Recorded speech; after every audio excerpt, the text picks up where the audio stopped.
Donc, écoutez, comme convenu, on va donc tenter un voyage dans la pensée radicale des présocratiques. Et cette pensée radicale des présocratiques, pour que nous la comprenions dans les textes que nous allons lire ensemble, il faut rappeler que les présocratiques, comme Hegel les retrouvera, comme Marx les positionnera, jusque dans la pensée radicale d'aujourd'hui, en tant qu'expression des luttes radicales de l'homme qui se rapproprie son humanité, c'est d'abord et avant tout la compréhension que l'univers est une totalité, que le vrai savoir accueille cette totalité et que le tout est ce qui signifie la vérité profonde de toutes les manifestations de la vie. Contrairement au socratisme, au platonisme et à l'aristotélisme, qui feront rupture et qui, eux, ne partiront pas vers le tout dans un accueillement du logos, mais partiront dans une analyse du regard personnel qui regarde le monde et qui se l'approprie par séquences successives. Si je suis dans la mouvance et dans le parcours de Platon et d'Aristote et que je m'en vais vers Kant à travers tous les méandres aliénatoires de la philosophie de servitude et de connivence, j'établis des expériences, des savoirs qui découpent le monde en connaissances et en spécialités séparées. Je fais de la chimie, je fais de la physique, je fais de l'histoire, je fais de la géographie, je fais de l'arithmétique, je fais de l'algèbre, je fais de la géométrie, je fais de la poétique. Les présocratiques ignorent totalement ces savoirs séparés. Il n'y a qu'un seul et unique savoir, c'est le savoir de l'absolu et de la totalité qui prend la substance du monde en refusant le découpé aliénatoire qui, à partir de Socrate, se mettra en mouvement. Donc, pour comprendre cette richesse présocratique, j'ai sélectionné au hasard, parce que je me suis dit finalement, on pourrait prendre ça, ça, ça, mais tout pose problème d'intelligence et tout pose problème de creusement. Donc, on va prendre un certain nombre de fragments et on va les prendre en grec pour voir que justement, la manière dont ils sont traduits n'est jamais indifférente et que très souvent, on est en situation de rencontrer deux chemins. Empédocle dit, en toute chose, il y a toujours deux chemins. Il y a le chemin du vrai, il y a le chemin du faux. Il y a l'amour vrai, il y a l'amour faux. Il y a la radicalité vraie, il y a la radicalité fausse. Il y a la subversion vraie, il y a la subversion fausse. Donc, en toute chose, il y a deux chemins. Il y a le chemin du vrai et il y a le chemin du simulacre. Donc, j'ai décidé de partir sur un fragment dont vous-même, vous m'avez assez souvent parlé, et sur lequel beaucoup de mes correspondants reviennent. Alors, ce fragment, dans sa forme de traduction statique, parce que finalement, c'est ça, ce qu'on va faire là, on va opposer la traduction statique à la traduction radicale, donc dynamique. La traduction statique, c'est ce qui structure la traduction universitaire, qui est basée sur le cogito, c'est-à-dire sur le je pense, sur le schio, sur le c'est, sur le schio qui a produit toute la schizoïdie scientiste. Schio, c'est le savoir froid du découpé scientifique qui, en expérience reproductive, établit la rationalité de ce qui va devenir la valeur d'échange en mouvement pour rentabiliser les espaces. C'est une lecture froide, c'est une lecture binaire, c'est une lecture statique. Et il y a la lecture chaude, qui est la lecture radicale, la lecture du sapio, savoir, saveur, sapience, c'est le recueillir tripal. Autrement dit, il faut lire les présocratiques, non pas par le neurone froid, mais pas par la tripe chaude. Alors, la traduction classique que l'on trouve pour ce fragment, c'est ce que beaucoup de lecteurs ont d'ailleurs du mal à comprendre, c'est « la nature aime à se cacher ». Alors les gens se disent « la nature aime à se cacher ». Qu'est-ce que ça peut vouloir dire? Alors, d'emblée, la nature aime à se cacher, ça ne peut rien vouloir dire. Il faut donc aller au contenu grec. Alors, je voudrais tout de suite rassurer vos éditeurs qui vont se dire oh, bah, c'est panique, c'est complètement affligeant, donc si je n'ai pas fait de grec, je ne peux pas partir chez les présocratiques et creuser cette pensée de richesse. Détrompez-vous, je le conseille à de nombreux correspondants, et je le fais d'ailleurs avec certains patients, même si vous n'avez jamais fait de grec, vous pouvez tout à fait rentrer dans le texte grec des profondeurs. Pourquoi? L'alphabet grec doit avoir 24 lettres. sur ces 24 lettres, j'en ai 12 qui sont comme les lettres françaises, et j'en ai 12 qui sont particularisées dans un style grec spécifique. Mais tout esprit un peu vif, en une seule journée, prend sa grammaire grecque sur Internet ou sur papier, et il apprend les 12 lettres qui ne correspondent pas aux lettres françaises. Et le soir, quand il a terminé sa journée, il connaît parfaitement l'alphabet grec. Et une fois qu'il connaît parfaitement l'alphabet grec, il peut tout à fait s'acheter ou aller sur Internet et compulser le bailli, le dictionnaire grec-français, qui est un des plus pointus, un des plus riches.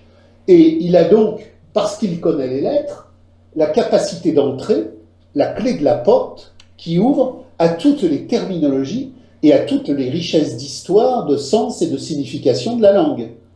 Autrement dit, j'ai jamais fait de grec, et je lis la nature aime à se cacher.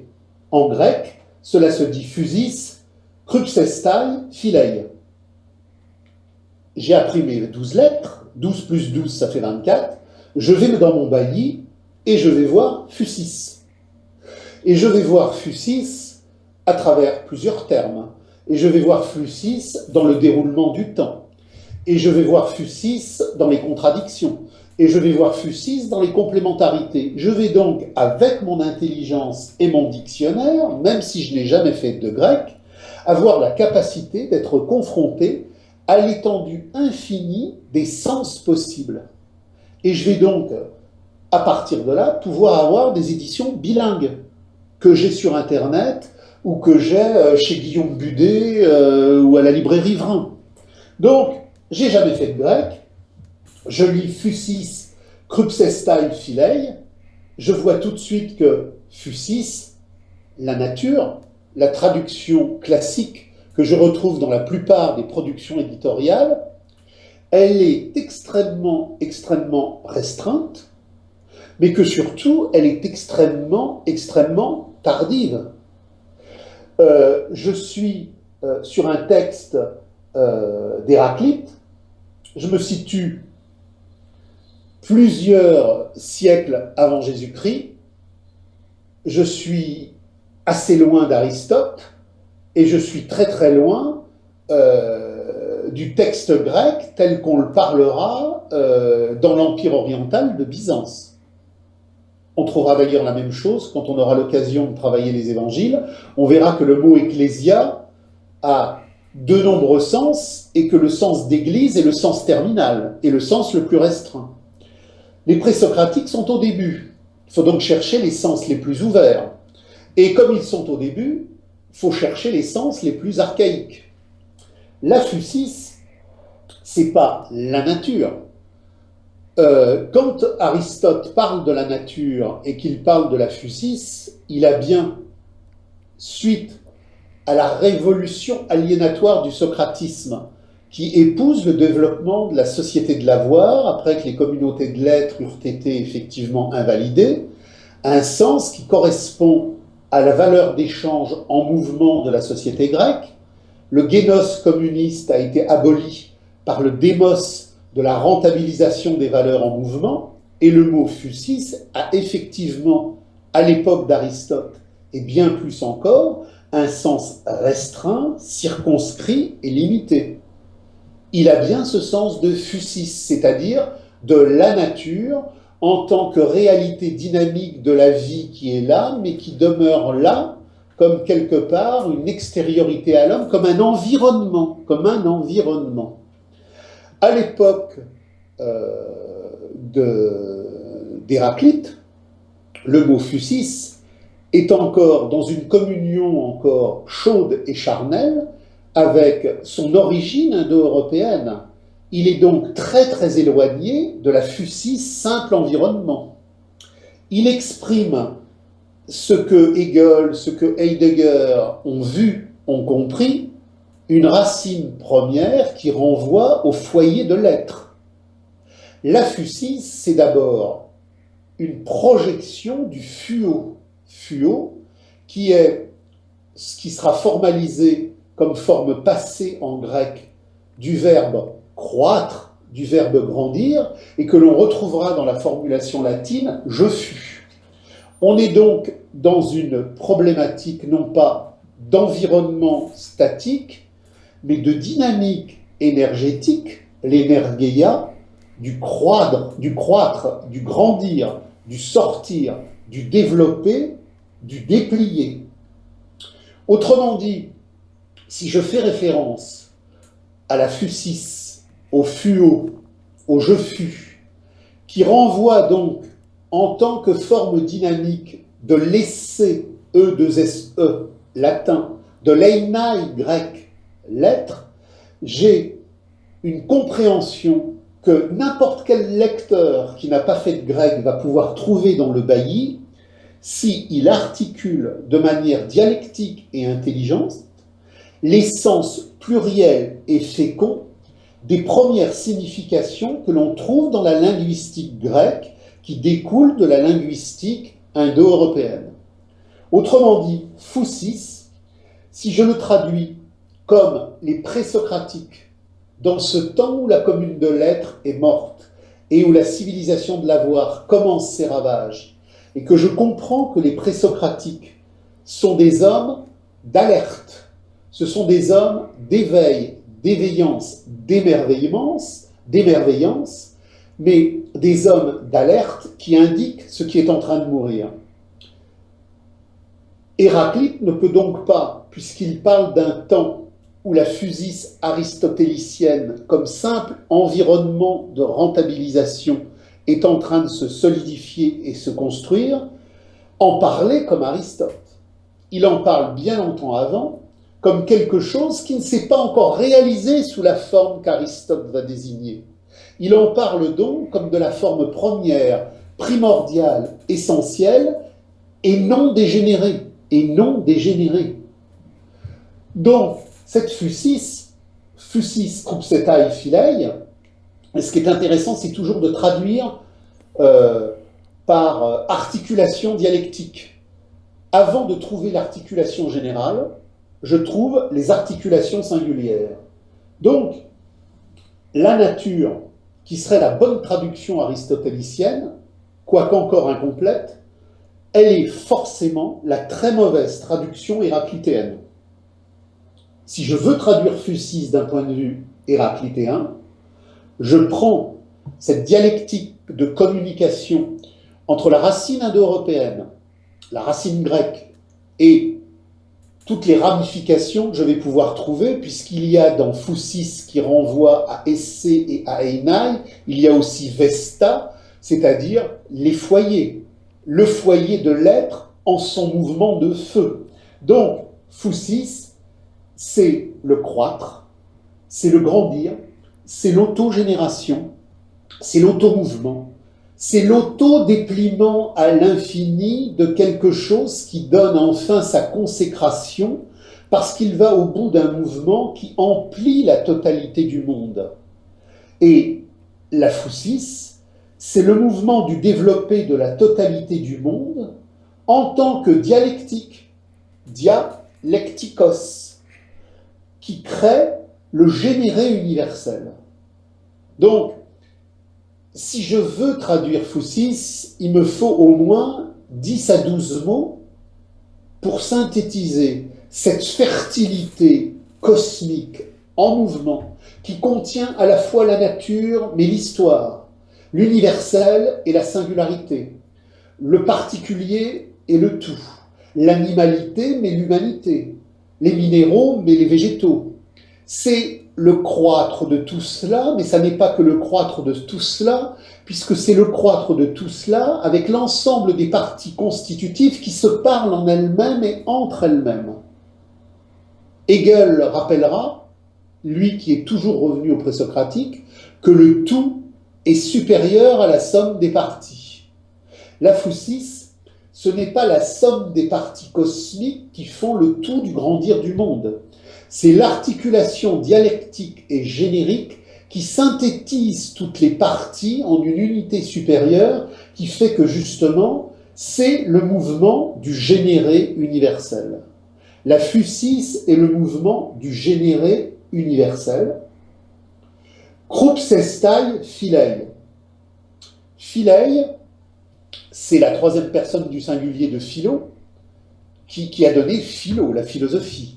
Philo, c'est aimer. Mais c'est un aimer qui est gigantesque. Quand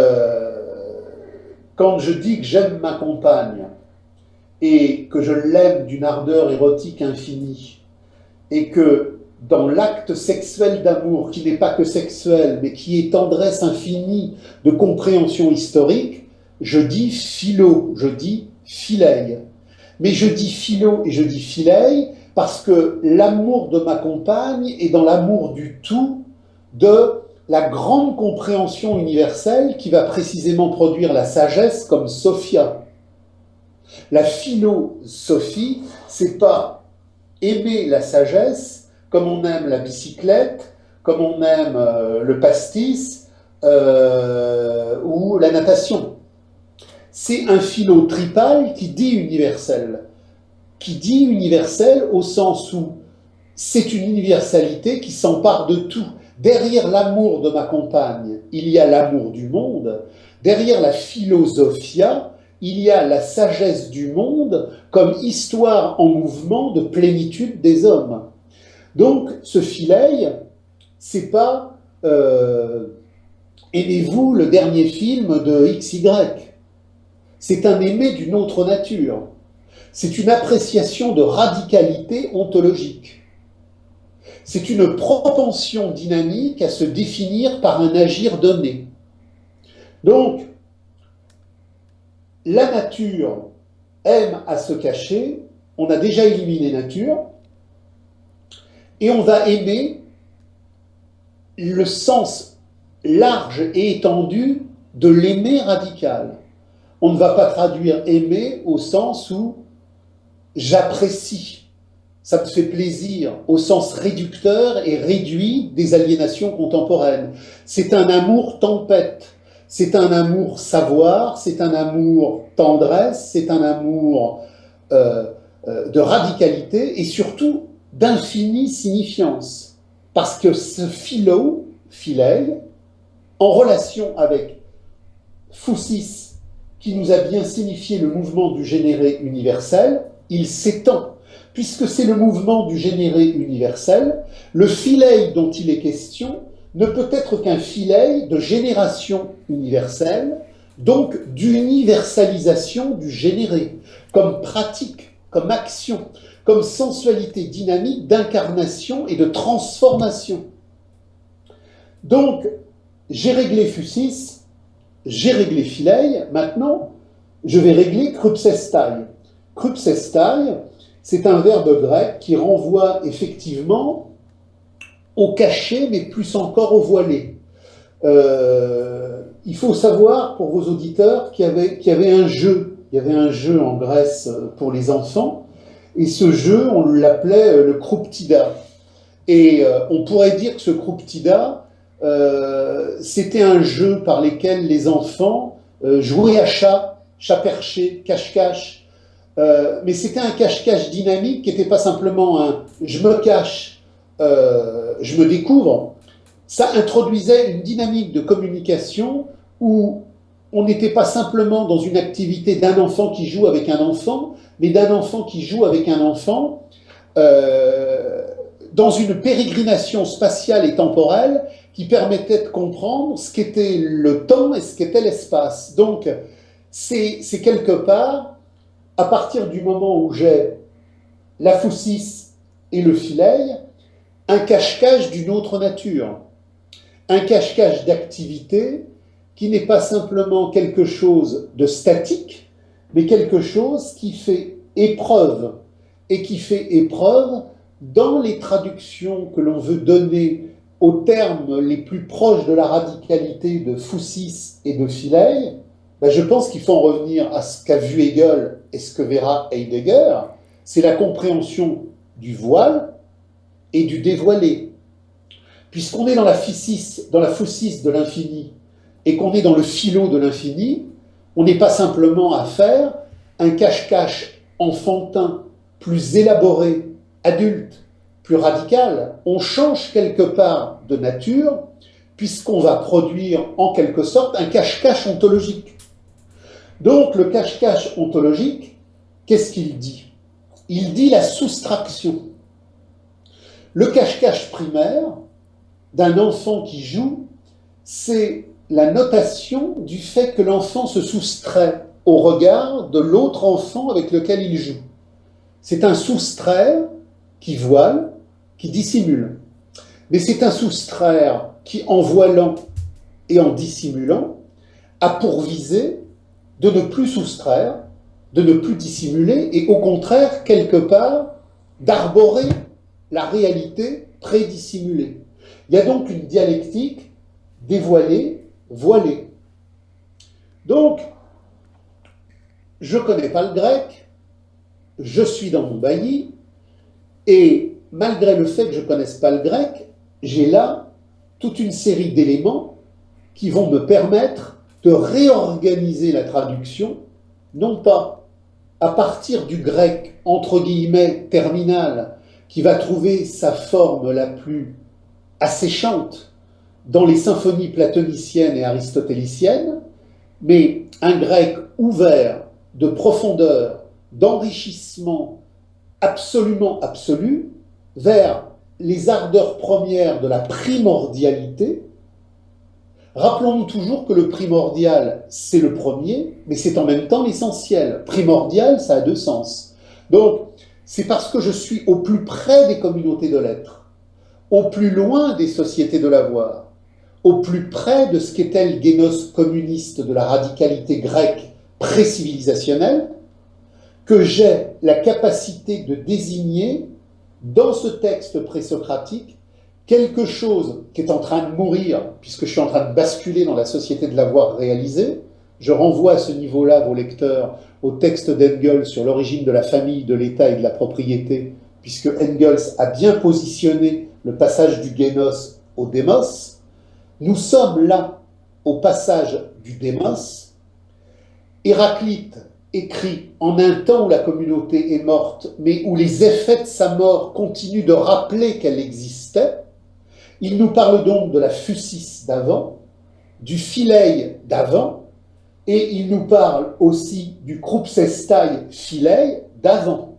Donc, j'en arrive maintenant à la synthèse la plus établie, la plus élaborée, et je dirais la plus fidèle à cette primordialité qui dit le premier mais l'essentiel, et j'aurais tendance, tout en sachant que ma traduction là ne peut pas tout dire, puisque phusis, krupsestai, philei, c'est trois mots, pour les traduire dans toute la complexité riche du grec radical primordial que le français d'aujourd'hui, malgré toute sa richesse linguistique, n'a pas, je suis obligé de faire resserrement des mots.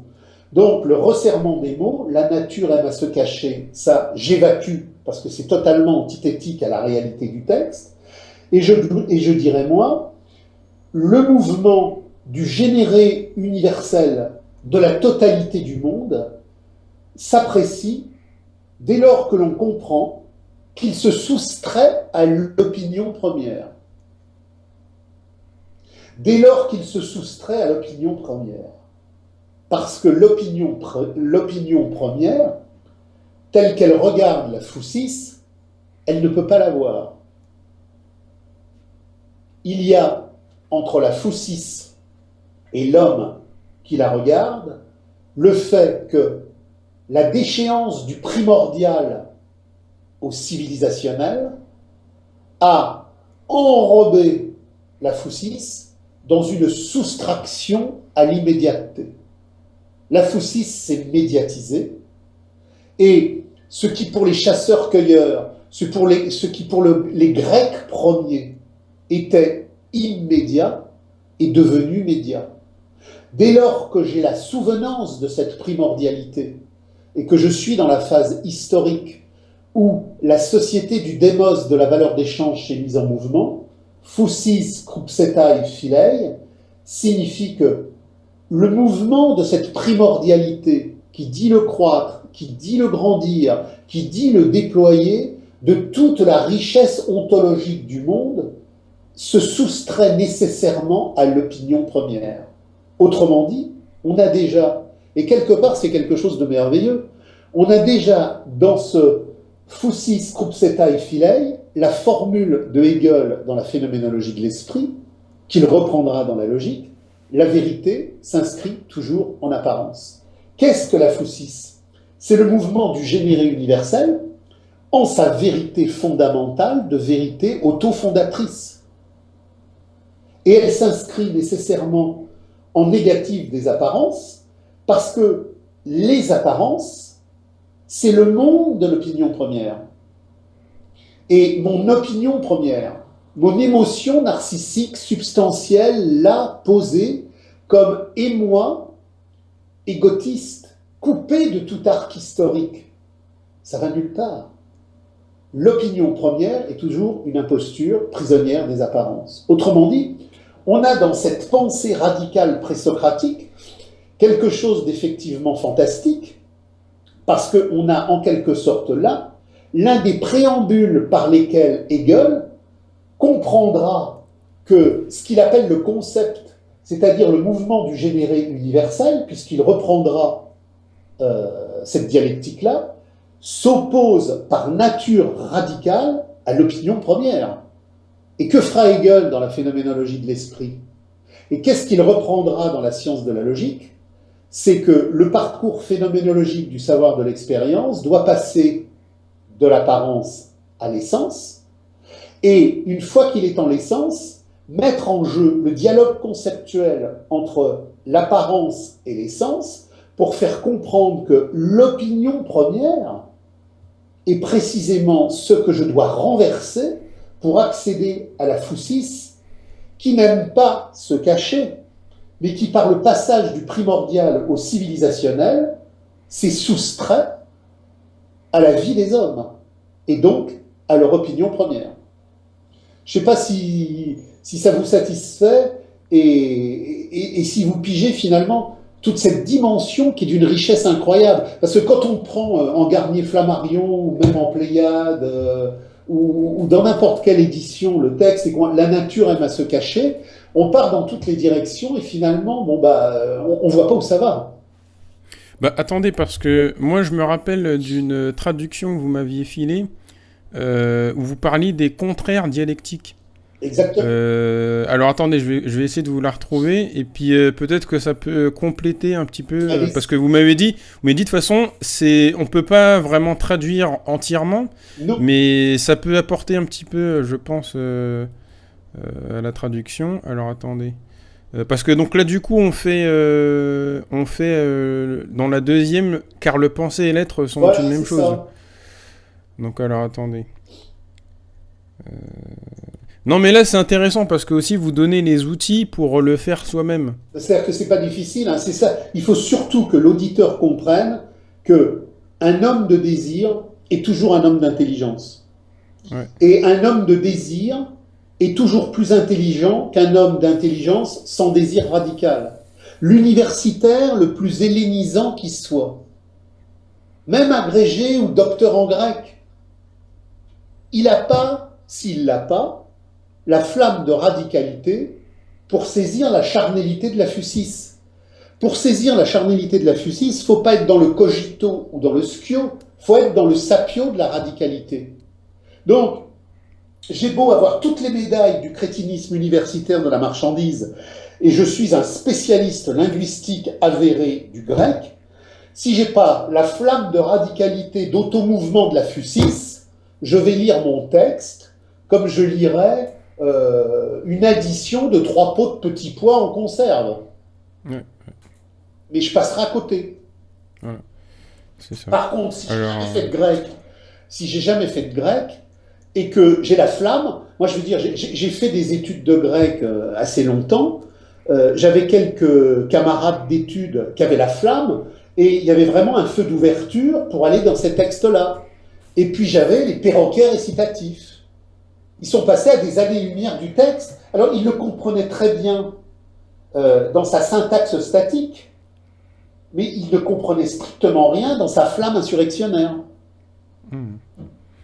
Bah alors, je vous dis, la traduction que vous aviez réussi à me faire, c'était le naître cosmique est la force productive de son autocroissance, dont la dynamique des contraires dialectiques est toujours dissimulée au simple regard de surface. Voilà.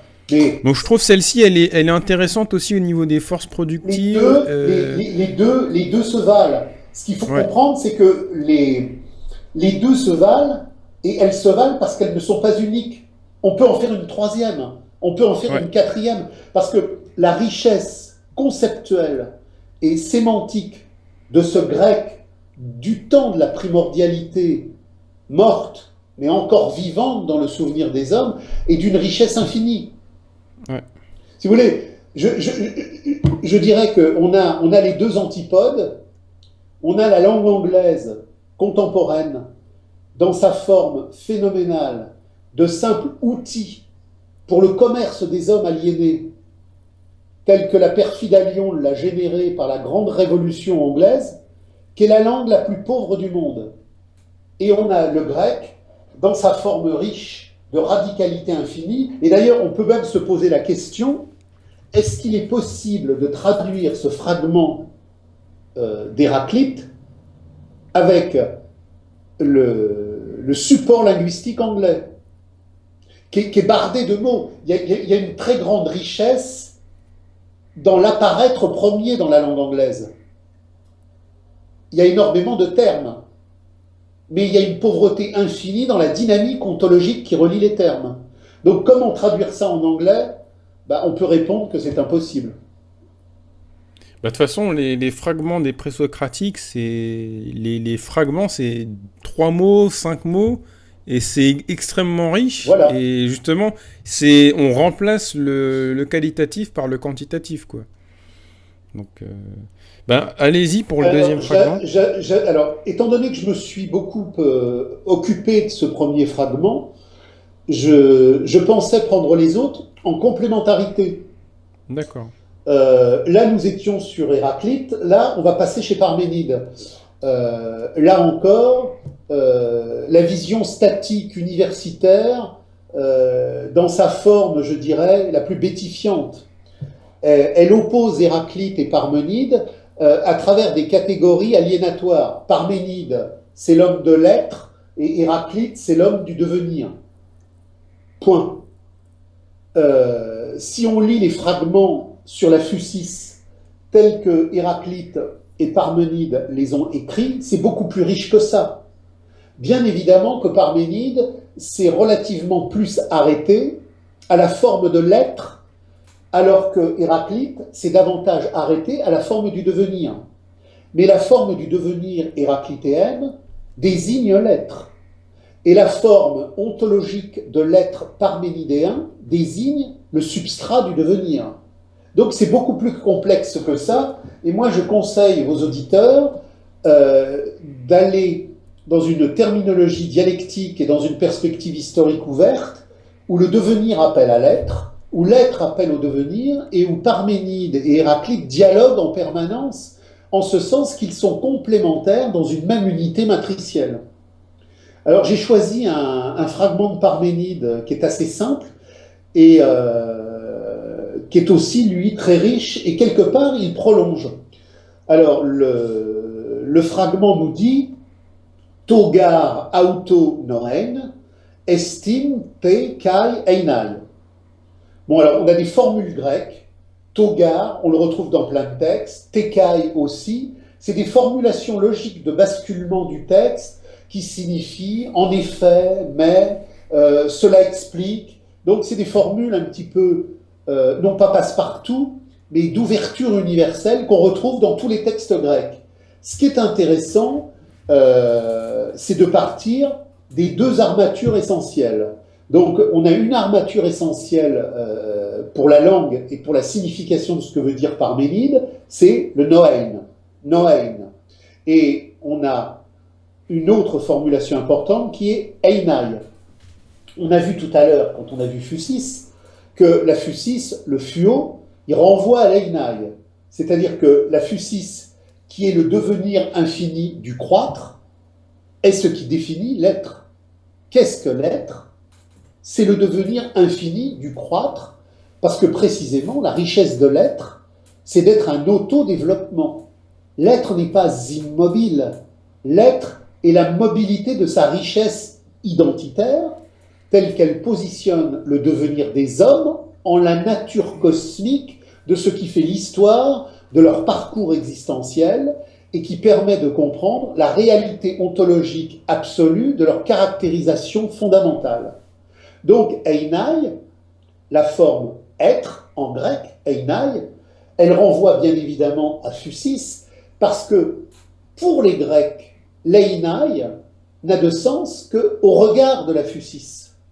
C'est la phusis qui positionne l'einai, tout comme Héraclite considérait que c'était le devenir qui posait l'être, et tout comme Parmenide considère que l'être est ce qui fixe la cohérence du développement, donc la justesse du devenir.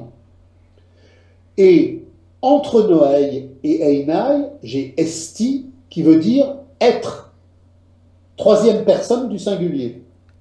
Alors, qu'est-ce que le noein? Noé, noésis, c'est une vieille racine qui nous renvoie à logos. Le logos, c'est la rationalité du monde, mais c'est la rationalité du monde, non pas sortie de la tête de ceux qui regardent le monde, c'est la rationalité du monde comme automouvement du monde qui se déploie lui-même dans son devenir, c'est-à-dire dans sa phusis. Et ce qui fait la logique de ce devenir comme logique du monde en la phusis, parce qu'il n'y a pas de logique hors la phusis. Le logos, c'est l'automouvement du monde. Le logos, c'est la parole. Le logos, c'est la rationalité.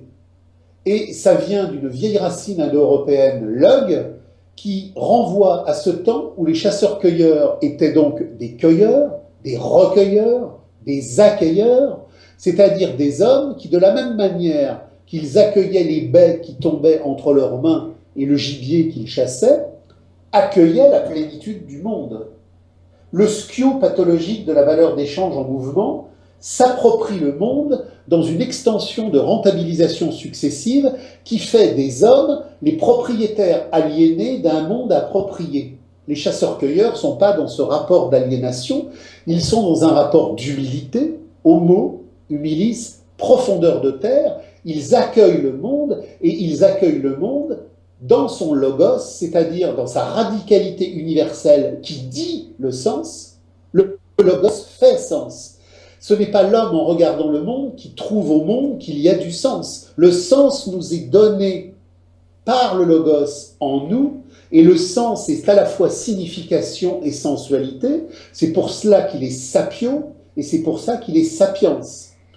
Donc, c'est le logos qui fonde le monde, et le logos, dans sa forme accomplie, exprime le noein. Le noein, c'est le sens, c'est la signification du sens, et c'est le sens de la signification. C'est la destination du logos, c'est le mouvement par lequel le logos s'incarne dans le monde. Donc, le noein de Parménide, il est lié à la phusis que nous avons vue tout à l'heure chez Héraclite. Parce qu'il y a dans le noein la trajectoire dialectique de la phusis, et dans la trajectoire dialectique de la phusis, il y a le posé du noein sur le monde comme expression radicale et rationnelle du fait que le monde a une destination. Il a donc une signification, et le sens du monde, c'est d'appréhender sa destination comme signification ontologique. Donc le noein, c'est pas simplement le penser. Très souvent, si vous allez retrouver ce fragment dans un certain nombre de traductions statiques, de manière courte, on vous traduit ça par « le penser et l'être sont une même chose ». Le penser et l'être sont une même chose. Ça ne peut pas être une chose, puisque déjà c'est une dynamique. C'est une dynamique par laquelle l'être et le devenir se parlent dans le noein, dans le logos et dans la phusis. Ça ne peut donc être qu'un croître, qu'un développé, qu'un déplié, qu'un déployé. Autrement dit, togar auto noein estin tekai einai, je ne peux le traduire que par le noein, c'est-à-dire la signification du logos, le mouvement du croître du penser la richesse du monde, du penser la physis, qui lui-même vient de la physis. Parce que quand je pense la physis du monde, je ne la pense pas à travers la coupure socratique qui va conduire à l'empire kantien, à travers tous les méandres de la philosophie aliénatoire de la modernité telle que Hegel la cassera. C'est-à-dire que la logique du monde, ça n'est pas l'homme qui la découvre en creusant le monde avec des appareillages extérieurs au monde. La logique du monde, comme Noé de fertilité, c'est l'automouvement de cette physis qui se déploie comme logos, et le logos, comme richesse rationnelle du monde, se matérialise dans la signification. Et le Noën, c'est cette matérialisation de signification qui dit l'acte du penser, l'acte du comprendre, mais non pas comme subjectivité narcissique, mais comme objectivité mondiale de l'être qui communie avec le monde. Et à partir de là, la traduction de cohérence, c'est la signification du comprendre le monde, la signification du comprendre le monde en son déployé de logos tel qu'il fait le Noën, et l'être du logos sont le même mouvement. Ça ne peut pas être une chose, c'est sont le même mouvement. Donc, la pensée des hommes est juste, parce qu'elle n'est pas la pensée des hommes narcissiquement articulée sur une perception d'opinion. On en revient à Héraclite. La pensée radicale, comme Noën, comme signification du logos, ça n'est rien d'autre que l'être qui parle en l'homme, qui fait signification. Donc, l'acte du penser radical et l'être du monde, comme universalité du logos et de la physis, sont en le même mouvement d'interaction. Et c'est là où j'en arrive à ce qui est décisif, pas de pensée personnelle, pas de subjectivité narcissique. Est vrai ce qui est impersonnel. Est vrai ce qui est impersonnel. Car le penser juste du Noën n'est pas une pensée de création personnelle. C'est l'automouvement impersonnel du Noën, comme physis, qui vient éclairer mon sapio, ma tripe consciente. Ma conscience, c'est le corps du désir de mon cœur.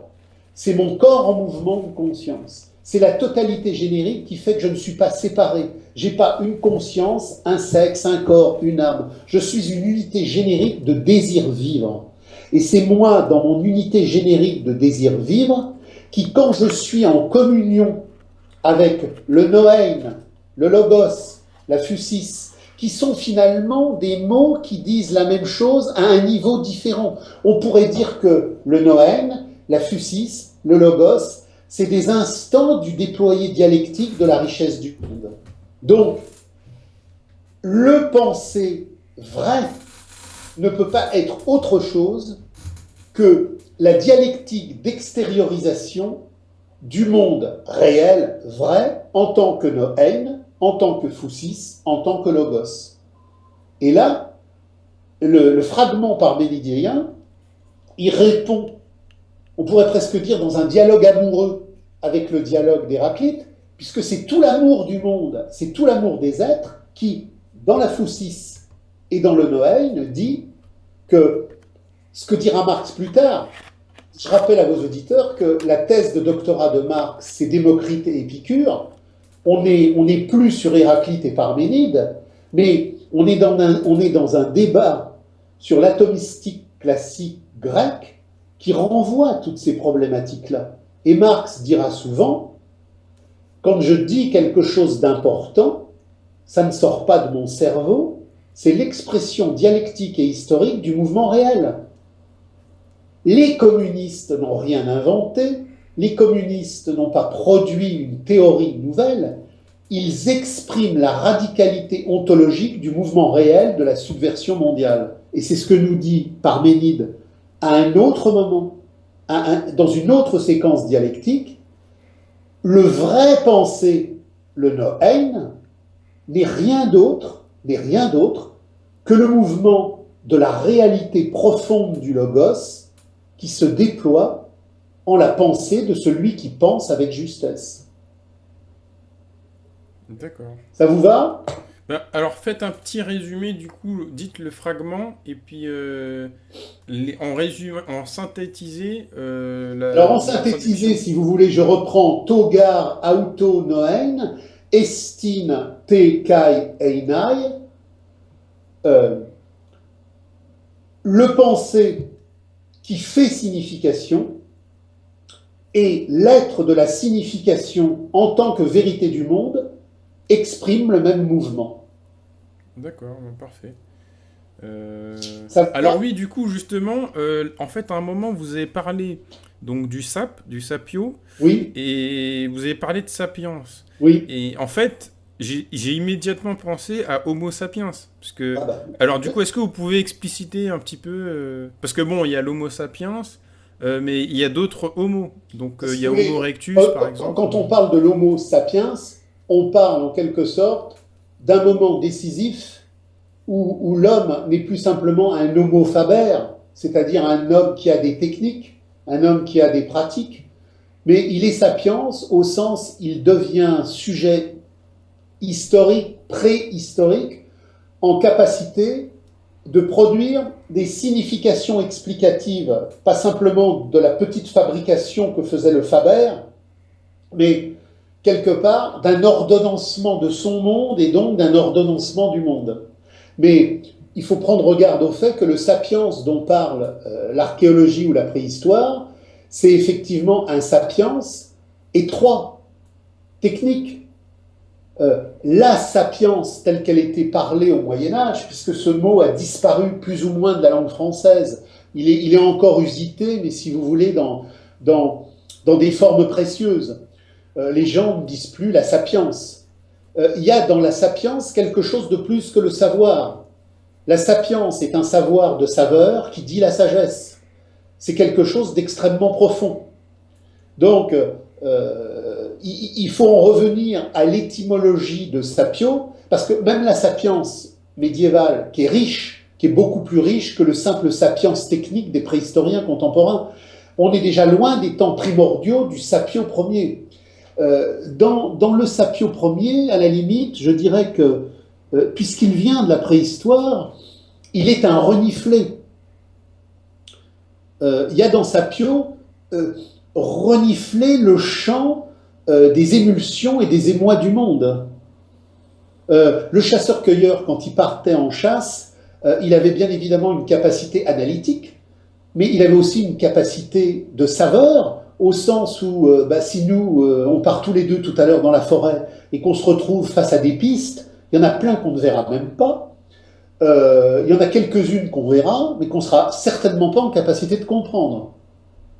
Le chasseur-cueilleur, sur la piste de la vie, était un homme de sapio qui équilibrait toutes ses sensations, toutes ses sensualités dans un rapport de savoir au monde, qui était étayé bien évidemment sur le comprendre, mais qui était étayé sur un comprendre du corps, sur un comprendre du cœur, et de la même manière qu'il savait suivre une piste dans la forêt lorsqu'il chassait, il avait fait du monde toute une série de chemins et de pistes qui conduisaient à l'émerveillement infini de la totalité générale. Donc, le sapiens primordial, il est beaucoup, beaucoup, beaucoup plus riche que ce sapiens qui aujourd'hui demeure dans une articulation catalogue préhistorique. D'accord. Ben, du coup, là, le dernier fragment, alors moi, c'est quoi encore? Alors moi, je vous proposais le dernier fragment sur Héraclite et sur l'arc, parce que beaucoup de gens ne comprennent pas ce fragment et m'ont dit « mais je ne comprends rien ». Alors, le fragment, il faut repartir du texte grec. Le fragment, si je le lis en grec, il dit ceci, il dit « to tozo, onoma bios, ergon de thanatos ».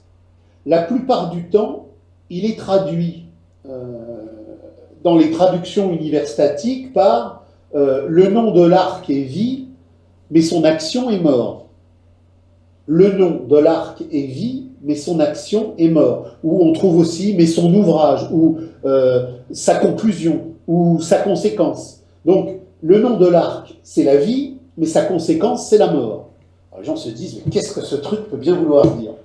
Alors déjà, pour comprendre ce que ce truc veut bien vouloir dire, il faut en revenir à l'étymologie. Totozo onoma bio, ça signifie, pour ce qui concerne l'arc, tozo, c'est l'arc. Pour ce qui concerne l'arc, onoma, son nom, la manière dont on le désigne, c'est bios. Bios que l'on retrouve dans biologie. Mais à l'époque homérique, l'arc peut se dire sous une autre forme, bios. Et à l'époque homérique, on n'est pas dans la rigueur des accentuations ultérieures. J'ai donc face à moi écrit sur une tablette bios, et bios veut dire aussi bien vie que arc. Donc, si bios veut dire aussi bien vie que arc, dans la primordialité qui nous renvoie à la phase homérique, bios, en tant que désignation, dit la vie, c'est-à-dire cette dynamique de la phoussis qui fait que les êtres sont vivants, mais c'est en même temps le mot qui renvoie à tozo, cet autre bios. Et qu'est-ce que ce bios qui est arc? C'est une technique, c'est un outil qui, lorsque je le fais vibrer et que la flèche est décochée, a pour première fonction de tuer. Donc déjà, là, ça devient plus compréhensible. Pourquoi, si l'arc veut dire la vie, il a aussi pour pratique, pour action, pour surgissement et pour conséquence la mort? Tout simplement parce que le mot bios, qui veut dire la vie, qui dit en même temps l'arc, implique nécessairement que l'arc veut dire la mort, puisque quand la flèche est bien décochée, elle tue. Donc, la bonne traduction, c'est pas l'arc dit la vie, mais il a pour conséquence la mort, c'est bios comme énergie, parce que bios en tant que vie, c'est l'énergie de la vie, c'est donc une énergie. Donc l'arc, en tant qu'énergie, en tant qu'action, a deux significations.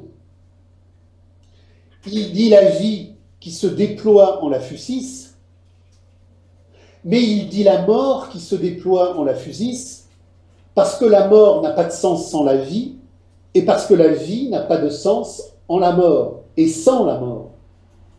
Donc, l'arc qui tue dit aussi la vie. À un niveau premier élémentaire, c'est parce que le chasseur tue qu'il peut vivre. Mais à un niveau beaucoup plus important, ça nous renvoie à la symbolique de la transformation et au travail du négatif. C'est parce que l'arc tue que l'arc est vie. Si je tends un arc, j'ai effectivement cette corde qui vibre, qui est en quelque sorte la métaphore de ma propre vie. Qu'est-ce qui fait qu'un homme est vivant? C'est qu'il vibre. Quand on dit d'un homme qu'il est éteint, quand on dit d'un homme qu'il est mort, même si biologiquement il mange, même s'il dort, même s'il ronfle, même s'il va aux toilettes, même si le substrat organique de l'aliénation humaine existe, on dit il est mort, il est éteint. Qu'est-ce qui fait donc qu'un homme biologique, même s'il n'est pas encore mort en tant que cadavre, est déjà mort en tant que sujet historique? C'est qu'il ne vibre pas. Il n'a pas la corde du bios. Je suis dans le bios parce que j'ai la corde du bios qui vibre et qui peut décocher des flèches. Au-delà du chasseur-cueilleur qui tue le gibier pour se nourrir, je dois, durant toute mon expérience historique, avec les flèches de mon énergie ontologique, tuer tout ce qui fait antithèse à mon surgir existentiel de désir réalisé et d'homme épanoui. Donc vivre, c'est constamment tuer la mort. Je suis vivant parce que je tue la mort. Je suis vivant parce que l'arc qui me fait vibrer me donne en même temps la possibilité de produire la négation de ce qui me nie. Et on retrouve là encore la problématique de la phénoménologie de l'esprit quand Hegel dit « vivre, c'est nier le donné initial ». Vivre, c'est tuer la mort. Vivre, c'est anéantir ce qui veut nous anéantir. Et on aboutira ainsi à la critique du fétichisme de la marchandise et à la problématique du ressaisissement humain. Quand Marx, dans les manuscrits de 1944, dit que ce qui fait la clé de l'aliénation contemporaine, c'est le dessaisir. Le dessaisir est le lieu où l'homme ne vibre plus parce que l'homme est dépossédé de l'arc qui tend sa jouissance, qui tend son épanouissement, qui tend la réalisation de son essence générique en tant qu'homme de l'être générique en la Gemeinwesen. Et on retrouvera la même chose dans le fétichisme de la marchandise quelques décennies plus tard, quand, approfondissant la théorie de l'aliénation, Marx montre que le fétichisme de la marchandise qui nous fait res présuppose que pour que nous vivions, nous devenions des agents actifs de l'abolition de la réification. L'abolition de la réification, c'est l'arc de la vie qui se tend en tant qu'être générique, qui se réapproprie la vraie vie de l'épanouissement des jouissances essentielles contre l'enfermement dans la domestication et l'aliénation. Autrement dit, l'arc désigne par le mot bios, qui est une de ces définitions dans le temps primordial de l'époque homérique, quelque chose qui dit la vie mais qui dit la mort, et c'est précisément parce que l'œuvre de Bios est la mort que l'œuvre de Bios est la vie. J'ai donc un travail dialectique sur les deux Bios, mais qui ne sont pas séparables. Il faut au contraire que je les fusionne dans cette compréhension radicale que l'exister, ex-ister, le sortir de soi en tant que pour-soi radical, tel que c'est posé par Hegel, tel que c'est posé par Marx, ça nous renvoie à cette problématique présocratique de la vibration de l'arc. L'arc, pour vivre, pour dire la vie de l'homme, pour dire la plénitude existentielle de son épanouissement, doit dire la mort de tout ce qui nie la vie. Vous voyez ce qu'il faut creuser. Oui, bien sûr. Donc, mais là, c'est très facile pour quelqu'un qui n'a pas fait de grec, parce que quelqu'un qui n'a pas fait de grec, bon, il va tomber sur tozo, l'arc, sens courant. Le terme usuel pour l'arc, c'est todzon. Mais il va voir après que bios, en forme archaïque, c'est l'arc, puis en forme maintenue, c'est la vie. Donc il va pouvoir faire la liaison, et il va comprendre que si Héraclite a fait ce jeu de mots, c'est pas un jeu de mots, c'est un jeu de signification. Et comme on l'a vu tout à l'heure, puisque la signification du monde et la signification du pensée sont le même mouvement, le jeu de mots renvoie à un jeu d'histoire en le monde, et donc à un jeu ontologique de signification. C'est bien parce que l'arc dit la mort que je dis la vie par le même mot, et c'est parce que je dis les mêmes mots par les mêmes significations que je peux trouver la vibration existentielle qui résout cette contradiction dans une synthèse supérieure. Et là, on retrouve Hegel, la vie et la mort en dialogue, qui, dans une synthèse supérieure, font la vérité de l'existence. Oui, c'est l'affirmation, la négation et la négation de la négation. Exactement. Donc c'est pour ça, si vous voulez, que les présocratiques sont prodigieux, mais pour saisir à quel point c'est prodigieux, il faut surtout que je sorte de la traduction statique, un mot égale un mot, trois mots égale trois mots, petite phrase égale petite phrase. Il faut que je déploie la richesse ontologique et linguistique de ce qui est produit par le mot grec, pour qu'à partir de là, je le restitue dans plusieurs mots français, articulés dans un dépliement. Voilà. Non, mais surtout, ce que les gens doivent comprendre, c'est que il n'y a pas besoin, en fait, que vous, individuellement, vous fassiez une traduction. ils peuvent très bien le faire eux-mêmes s'ils creusent vraiment chaque mot. Voilà. C'est-à-dire que bon, en fait, vous, quand vous traduisez, ça aide énormément, ça donne une direction. Mais comme en plus, là, vous avez donné deux traductions finalement pour le premier extrait. Et en fait, il pourrait y en avoir plus. Il pourrait y en avoir plus. Donc, parce que si vous voulez, à partir du moment où je dis que Fucis, c'est le croître cosmique de la radicalité du monde dans sa richesse infinie, c'est pas mal. Mais ça n'éprouve pas la totalité du sens de Fucis, qui après, une fois que j'ai parlé de cela, comme je viens d'en parler, nécessite d'expliquer ce que dira Hegel plus tard. Hegel dira, l'histoire, c'est la nature prenant conscience d'elle-même.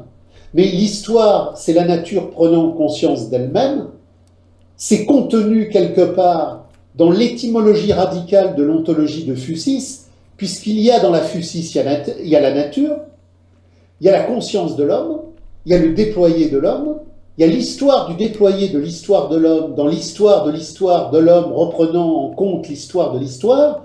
Donc tout est contenu dans Fucis. Je peux donc, en fonction des axes de signification d'un fragment, avoir 1, 2, 3, 4 explications. Mais j'ai jamais fini. C'est pour ça que, si vous voulez, moi, il m'est arrivé, aussi bien avec des patients qu'avec des correspondants, de passer plusieurs heures sur un fragment. Et même si on a passé plusieurs heures sur un fragment, quand on décide d'arrêter parce qu'on a faim et on a envie de matérialiser la Fucis par la jouissance d'un bon Côte-du-Rhône et d'un bon sandwich saucisson, on arrête. Mais on n'a pas fini. Et finalement, c'est autour du verre de vin et du bon saucisson que l'on matérialise l'incarnation de la Fucis, qui est jouissance charnelle. Alors on parle d'elle sous une autre forme. Alors par contre, là, vous avez cité Hegel, là, je crois, l'histoire, c'est la nature prenant conscience d'elle-même. Mais il y a une phrase de Élisée Reclus où il dit, je crois, l'homme est la nature. Mais du coup, en fait, quelle est la phrase de Hegel et quelle est la phrase de... Enfin, Reclus, bon, il y a cette phrase de Reclus, mais est-ce que Reclus, il reprend sous une autre forme Hegel? Et justement, cette phrase de Hegel, c'est d'où, en fait? Je ne sais pas qui a repris qui, mais il y a une coexistence de cette problématique universelle qui, à partir du moment où va émerger la radicalité historique des temps nouveaux, et que les mirages de l'aliénation se brisent, il y a un automouvement de compréhension interpersonnelle et impersonnelle de cette réalité. Parce que si vous prenez le 3e manuscrit de Marx dans les manuscrits de 44, il dit aussi la même chose. Donc, Reclus, Hegel, Marx, on retrouve la même chose chez Rosa Luxembourg. Et on retrouve d'ailleurs la même chose avec Bordiga quand il positionne le communisme comme plan de vie de l'espèce à partir de la nature, se faisant conscience. C'est-à-dire que tout le monde, sur une temporalité de 50 ans, a repris, dit, ouvert cette formule. Elle appartient à personne. Tout le monde, sous une forme ou sous une autre, a ouvert le chemin parce qu'il est de totale évidence que nature et histoire ne sont pas séparables. Et là, j'invite vos auditeurs à lire le 3e manuscrit de Marx sur les manuscrits de 44, où justement, il positionne la nature, l'histoire et l'homme comme une unité radicale. Il dit, l'homme n'est pas dans l'histoire, l'homme n'est pas dans la nature, il est la nature consciente et il est la nature humaine. Et c'est ça l'être générique. Du coup, là, vous pouvez peut-être commencer la deuxième partie, là, sur la conscience malheureuse et l'amour.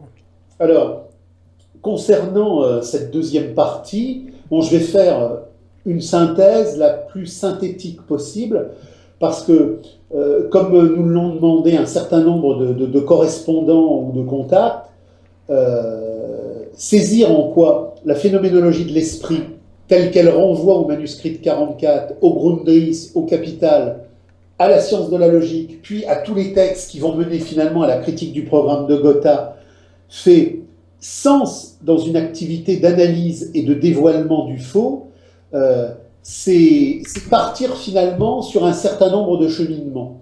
Les cheminements les plus importants qu'on a éprouvés avec ses correspondants ou avec ses patients par rapport à la phénoménologie de l'esprit, c'est des traces méthodologiques, en se rappelant toujours que méthodologie, ça vient de méta et de odos. Odos, c'est le chemin. mais Odos, c'est pas simplement le chemin au sens de route, c'est le chemin en auto-déployé, ça renvoie à la FU6, c'est un auto-déployé qui chemine et qui n'est pas simplement une trajectoire sur le sol, mais qui est une trajectoire existentielle dans la nature et dans l'histoire. Donc les moments clés de ce cheminement, c'est amour, vérité, histoire et révolution. Qu'est-ce qui fait que vous, qu'est-ce qui fait que moi, à un moment donné, nous avons conscience du fait que nous sommes conscience malheureuse? Qu'est-ce qui fait, à partir de là, possibilité pour nous de renverser cet état de conscience malheureuse? C'est la compréhension que la conscience malheureuse est une conscience qui est aliénée, qui est donc étrangère à elle-même, parce que précisément, le vécu contemporain est domestication et enfermement dans l'inhumain, dans l'anti-humain. Le degré ultérieur et suprême de la marchandisation, c'est la chosification. La chosification, c'est le moment où l'homme est, pour reprendre l'expression de 1844, totalement dessaisi de son saisir. Et là, alors là, on retrouve Héraclite, Parménide, Hegel et Marx, c'est le dessaisir. Tous les fragments que nous avons analysés tout à l'heure renvoient au dessaisir, et Marx a positionné la problématique du dessaisir suite justement à la problématique Démocrite, Épicure, contre la passivité d'un atomisme statique, aliénatoire, la redécouverte d'Épicure, la compréhension radicale et subversive du clinamen, et ce qui nous renvoie à Bordiga, la compréhension du fait que le déterminisme de l'histoire est l'antithèse absolue de la passivité. L'antithèse absolue de la passivité, au sens où qu'est-ce que la conscience de l'homme qui veut jouir, s'émanciper? C'est l'homme qui produit en lui le mouvement d'intellection de la nécessité. Bon, autrement dit, j'ai face à moi un individu en souffrance, j'ai face à moi un couple en souffrance. Cela, c'est notre déportation dans l'inhumanité du monde qui fait que la conscience malheureuse est le lot obligé de notre quotidianité asservie.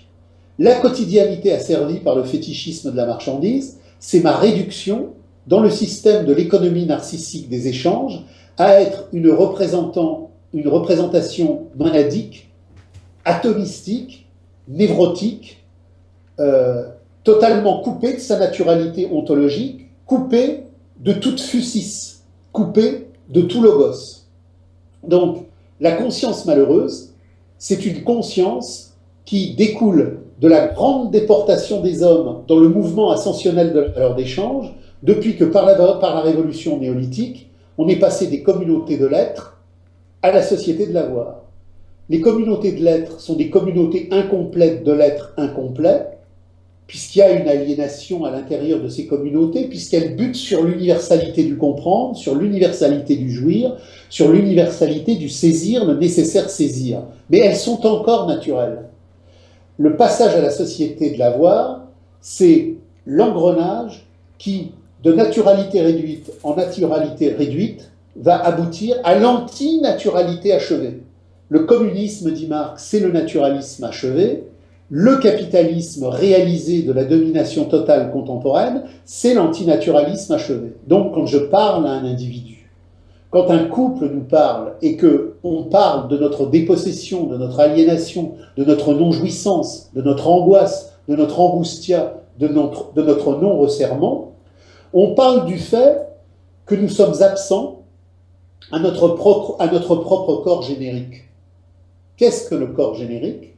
C'est l'étendue de notre existence. Si mon corps générique n'avait pas une étendue, il serait invisible, il serait inexistant.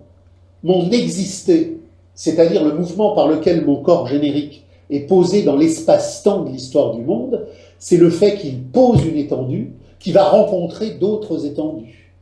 Mais cette étendue, elle est angoisse et resserrement, parce que de le champ historique universel, des blessures, des brisures, des cassures qui, depuis le néolithique, ont construit l'homme contemporain, des millions et des millions d'espaces affectifs, sensuels, historiques, m'échappent. De la même manière que la société contemporaine est une société où j'échappe à mon existence, mon corps sensuel échappe à l'existence de cette histoire. Donc je suis toujours en situation de malaise. Donc la question qui est posée par l'homme qui ne va pas, ou par le couple qui ne va pas, c'est la compréhension, dit Hegel, et reprendra Marx sur le dessaisir, que je suis coupé de moi-même. Je suis amputé de mon souffle. Et je suis amputé de mon souffle parce que je ne peux pas l'incarner dans une matérialisation complète qui fait savoir absolu au sens du sapio, de l'absolue richesse du monde. Le savoir absolu, je le dis souvent, c'est pas un savoir mécanique de multiples spécialités. Le savoir absolu, c'est le savoir de l'absolu, c'est-à-dire la compréhension sensuelle et historique de tout ce qui fait le rythme du monde depuis que les hommes sont dépossédés de leur humanité.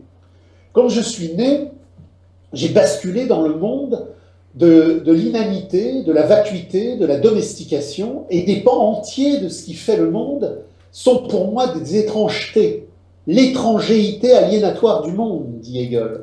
Autrement dit, des pans entiers de la réalité qui font ma réalité m'échappent, ne sont pas signifiants, ne sont pas appréhendables, ne sont pas compréhensibles dans ma vie individuelle, dans ma vie de couple, dans ma vie avec les autres.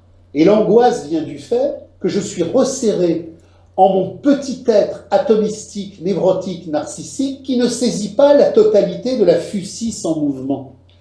Et acquérir la certitude de soi-même, c'est comprendre que ma singularité ne trouve son explication que dans le mouvement historique par lequel je fais acquisition de l'universalité historique du monde.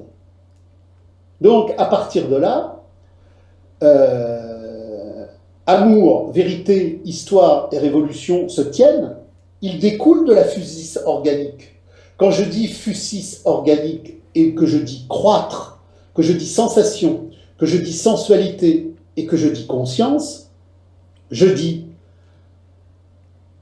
ce que dit Marx dans les manuscrits de 44, l'amour est la chose la plus naturelle qui soit en l'homme, la relation la plus naturelle, c'est l'homme, en la nature et en l'histoire, et la relation la plus naturelle de l'homme à l'homme, c'est la relation de l'homme à la femme.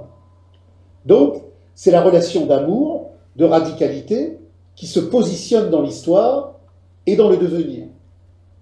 De la même manière que Marx dit, l'humanité est révolutionnaire ou elle n'est rien. Je dis l'amour est révolutionnaire ou elle n'est rien. Je dis la vérité est révolutionnaire ou elle n'est rien.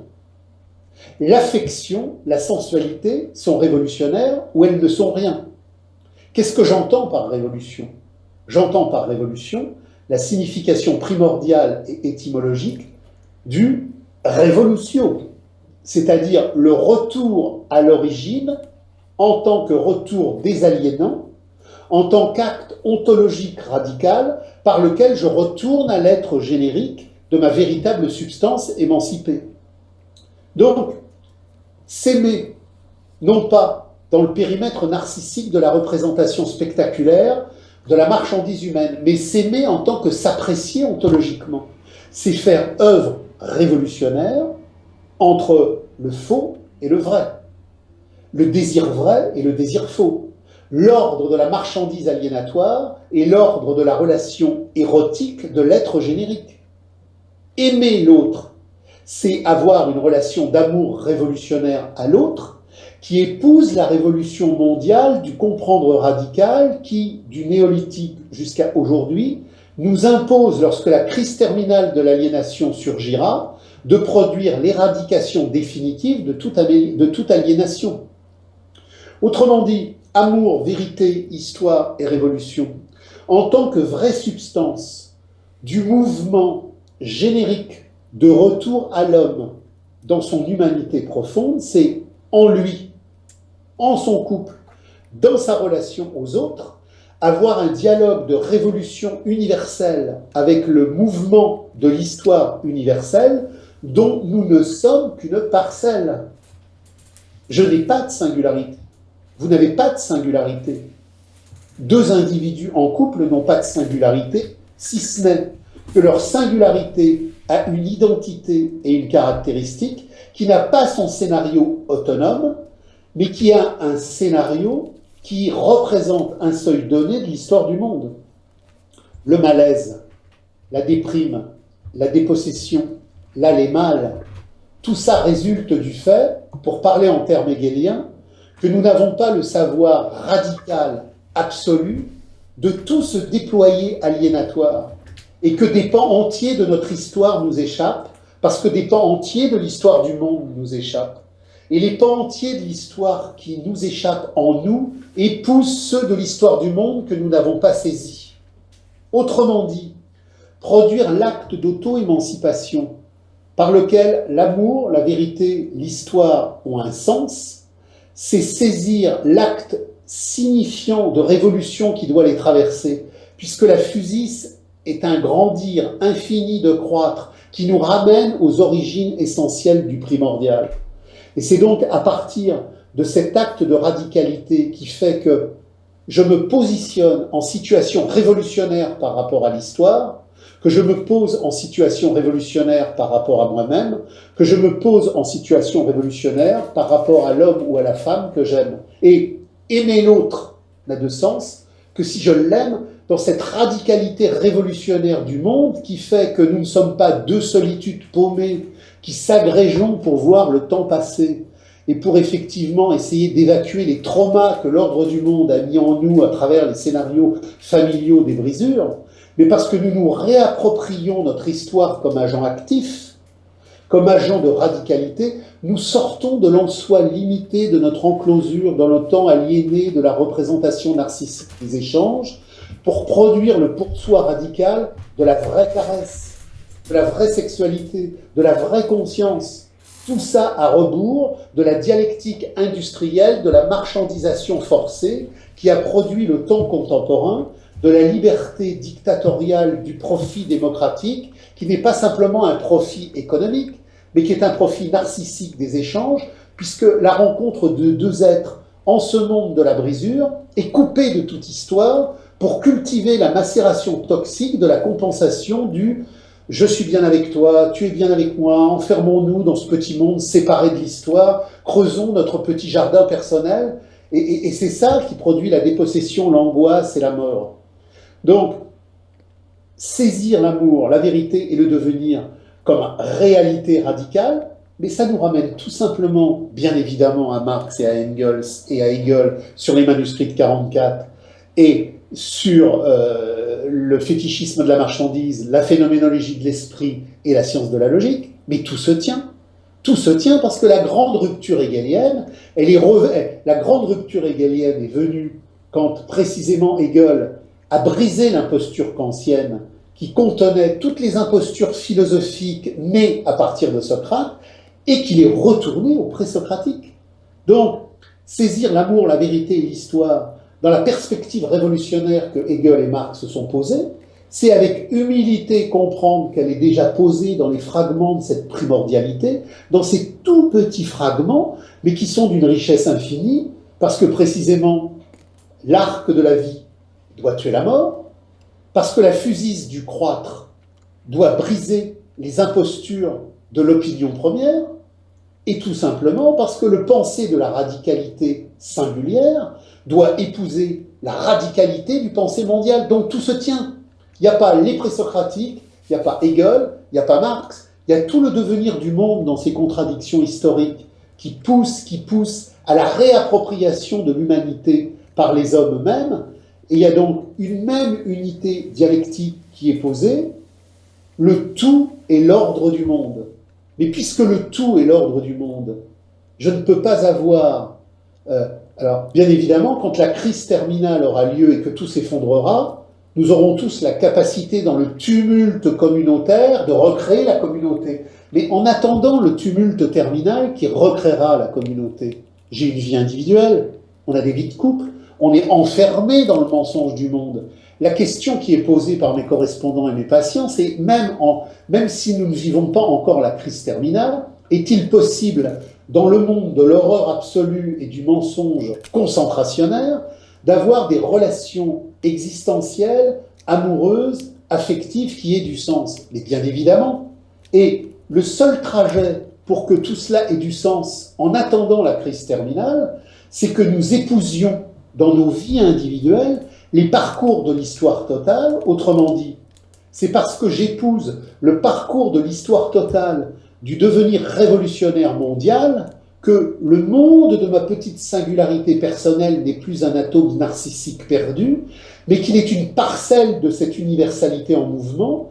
Et c'est ce qui fait que quand je fais l'amour, quand je respire la forêt, quand je mange, quand je fais tout ce qui est le faire humain, je transcende la domestication. Alors bien évidemment, je ne la transcende pas totalement, puisque je suis toujours en le monde de l'aliénation, mais je suis en le monde de l'aliénation et en même temps dehors, puisque je suis radicalement contre, et que mon contre n'est pas simplement une pensée cogitante ou sciente, mais une pensée sapiente.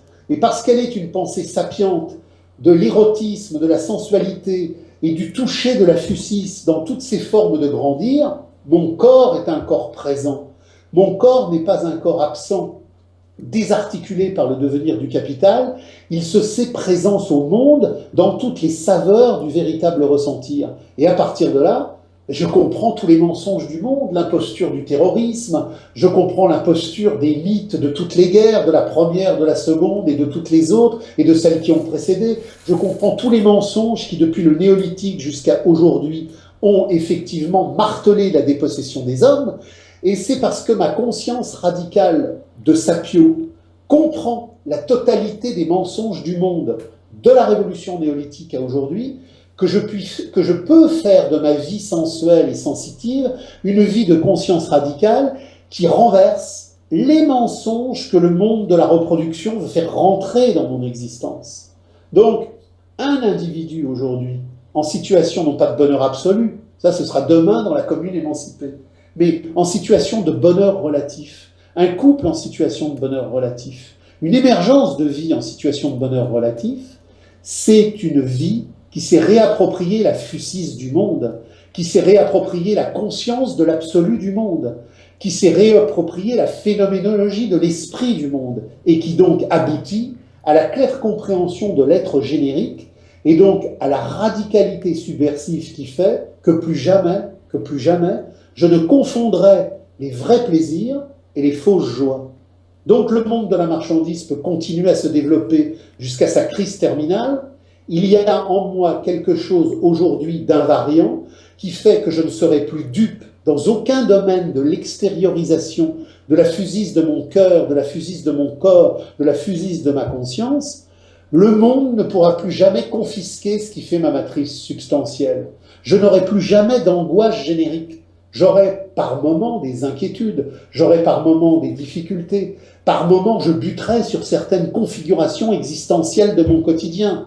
Mais je serai un roc parce que je saurai de manière définitive que dès lors que je maîtrise, dans le cadre de la phénoménologie de l'esprit, le déroulement de la conscience historique du corps du monde, je maîtrise le monde de mon corps et je maîtrise le corps qui fait monde en moi.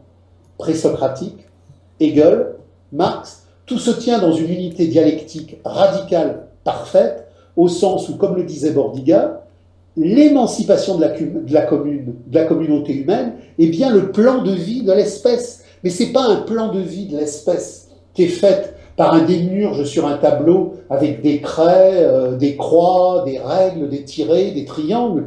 C'est un plan automouvement générique de la fusis. Le plan de vie de l'espèce, c'est l'automouvement générique de la fusis confisquée par la société de l'avoir. Et dès lors que je comprends cette confiscation, elle ne me confisque plus. Comprendre la confiscation, c'est cesser d'être confisqué par elle.